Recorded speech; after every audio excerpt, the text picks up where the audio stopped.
What's going on, everyone? This is OK Hip Hop, and I'm going to show you how I mix a beat after I finish making it. OK Hip Hop. First thing I want to do is color code these tracks so that it's easier, and delete all the ones that I don't need. So what I like to do is I highlight all of them, go to select gradient, and I like to pick two colors that contrast each other, so those two.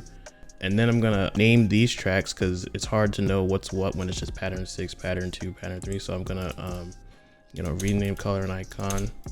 If I go down the list like this and hit enter, then they get saved into a bank. This is the kick, so rename decap kick, just to organize it so it's easier. And that already looks a lot better. It looks a lot more clean. Now what I'm gonna do is I'm gonna highlight all of them and press Control L. And it automatically goes to the mixer so that you have them all lined up. Highlight all these, so control and drag your mouse over. I put everything down to the middle here, and then I take all of these and put them all the way up, each one all the way up, so it's all even. First channel is the sample.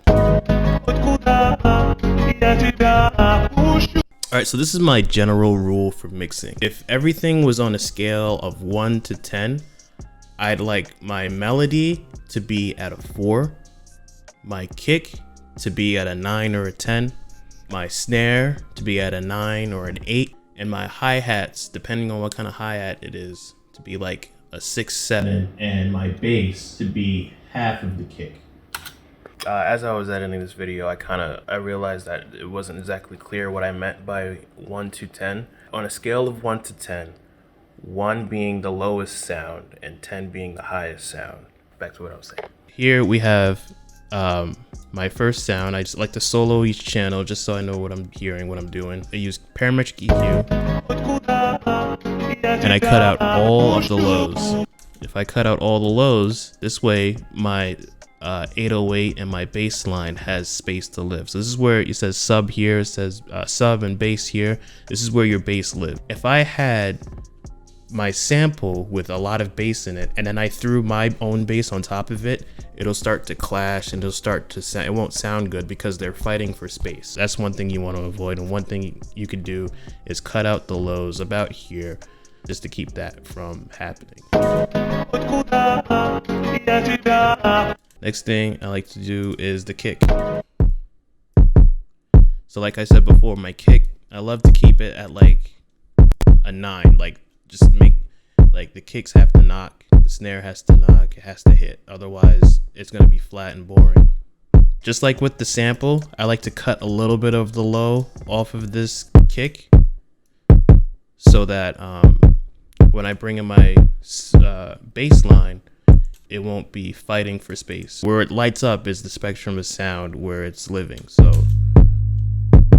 this is where the kick is, but here's where my bass is. So it's good that I already took some of the low end out to keep it from clashing with each other. I like my kicks to be at like an 8 or a 9. If this was 1 and this was 10, then my kicks is up here, but my bass is very low. It's like almost halfway down. This way, since they're in the same spectrum, it's good to have the bass lower than the other, because if I put them both together, it starts to drown each other out, and that bass is too loud anyway. So it's better to have it, it's just a better mix. So let's hear how that sounds with the.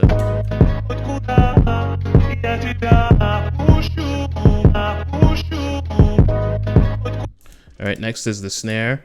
Like I said before, I want to do like a 7 or an 8, so just so it gives it that punch. And the best thing you could do for your drums as far as mixing is to have already processed drums, like Illmind, Decap, Nocturne. Like a lot of these drum kits are already pushed to the max of volume, and you don't really have to do anything because they do all the work for you. Make sure you have like a good drum kit to start with, because these people are geniuses and they do all the work for you. You just have to put them in the right place. in your mix. All right, so now we're moving on to the hi-hats. And one thing that you could do is just cut the low end. You don't really have to do much with the hi-hats. Yeah, with hi-hats, I don't do much. I try to like keep it simple. And this is the open hi-hat, so we're pretty much done. We just have, we have this last sound.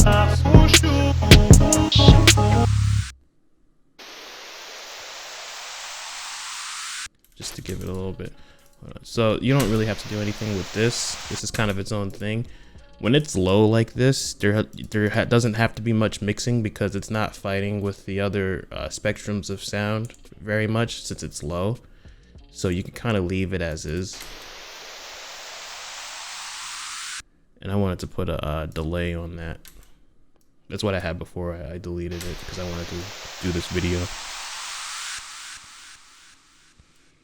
Just put it to 8.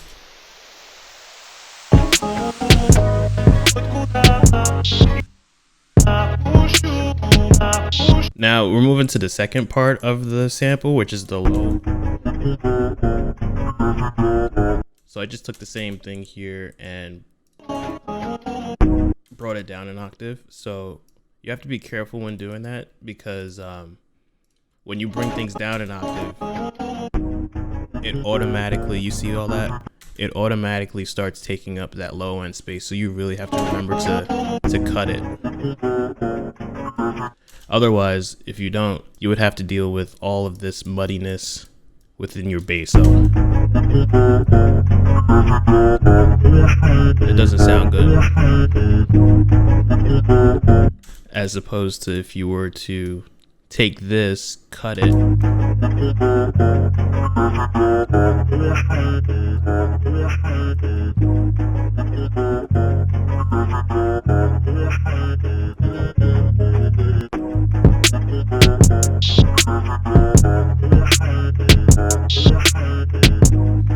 That's once again like making sure every sound has its own space to occupy. I forget who said this, but this is a really good strategy when it comes to mixing, and it is to mix with your ears, not your eyes. We have all of these things that gives us a visual representation of the sound, and if we focus solely on that, we'll miss what the consumer is actually listening to. Because the person who is listening to the song, they're not going to see all of this. They're not going to see, oh, the spectrum, like, oh, all these different presets, and they're not seeing any of this. Like, you're not seeing any of this. So they're only listening. They're listening to your music, not seeing it. Make sure, like, you take time to, like, I don't know, look at the wall and listen to it, or, you know, look at your phone and listen to it. And basically what I'm saying is make sure you're not putting the visual over the sound, because the sound is what people are going to hear. All right, so here's the full beat.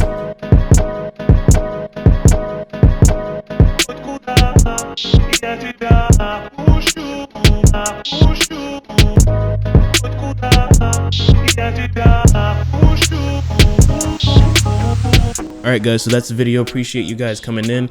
Leave a like, subscribe if you want to see more content like this. Let me know if you're from Badlands Chugs. You coming from Badlands Chugs, that's my dad. He's awesome. Alright friends, that's the video. Peace.